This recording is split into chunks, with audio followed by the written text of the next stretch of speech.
left the military, were you ready to get out and start your next adventure?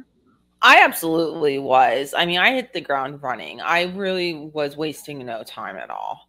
And I did look at like career options when I was in the military, becoming an officer, doing social work as a military officer, essentially. And of course, the thing that one is keep us together, and then just other things I was seeing that I just wasn't impressed with. I did get out. I had already lined up my school and everything, so I went pretty quickly into social work school, not like instantaneously, but pretty quickly. And I did finish up my social work degree, which I used to some extent here or there to this day. So, most recently I've been doing family mediation, small claims court mediation. I'm kind of in the state that I used to live in be a resident of, grew up in Florida online. And I've transitioned out of that. I'm actually about to transition back into private practice again, my own again. And then in the future, I plan in private practice, mental health specifically, counseling services for adults.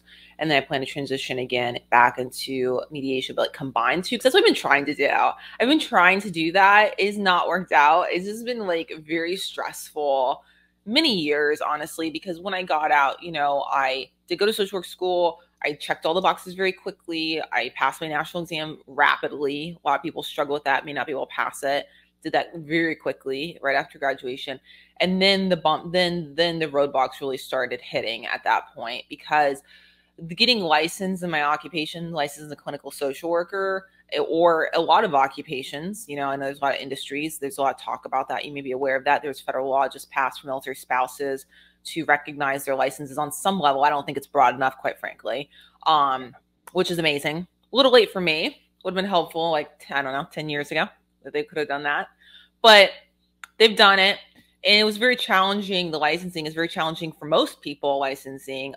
Specifically, I feel like in the mental health occupations, and social work, I don't know, it was very challenging. There's a lot of legal requirements these boards have. They vary across the states. Nobody wants to, you're really limited on what you can and can't do, is the simplest way to explain it. Every state's different. And there's just a lot of people don't want to hire you, or you can't do certain things because you're not independently licensed yet.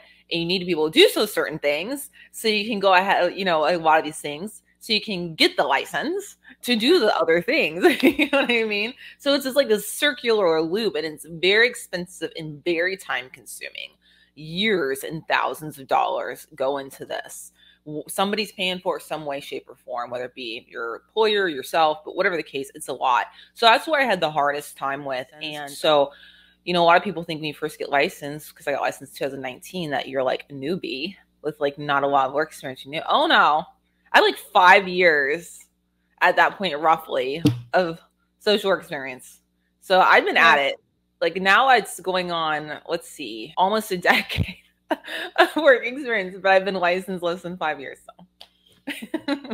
Yeah, I mean, you talked about a lot of different challenges, especially like as a military spouse, like moving around and like having to worry about getting licensed it's really hard and it's really challenging. And the rules for like social work, and that I was going through therapy with a therapist, and I was like, well, I'm going on vacation, and she's like, if you leave the state you're in, I can't help you.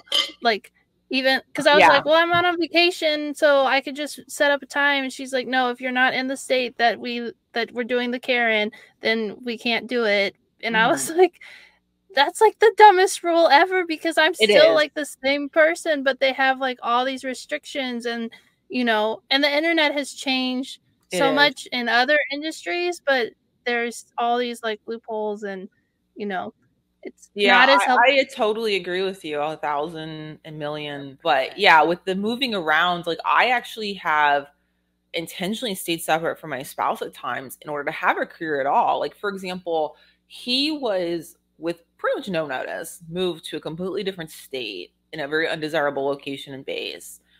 And had I gone with him, I never would have gotten a license had I gone with him right away. And so I stayed for a little bit to finish up my requirements, and it wasn't too terribly long. And then I went thereafter. But yeah, I mean, it's just, the lifestyle is not conducive to a career. I'm like amazed I actually ever had a career. Yeah, no, it's really hard. It's really challenging, and the spouse is not included in the like discussion of where the person's Nope. going to be stationed. It's like, oh, we need you to move, and it's like, but I have like a life and a family, and Yeah. my wife has a job or my husband has a job. It's like that doesn't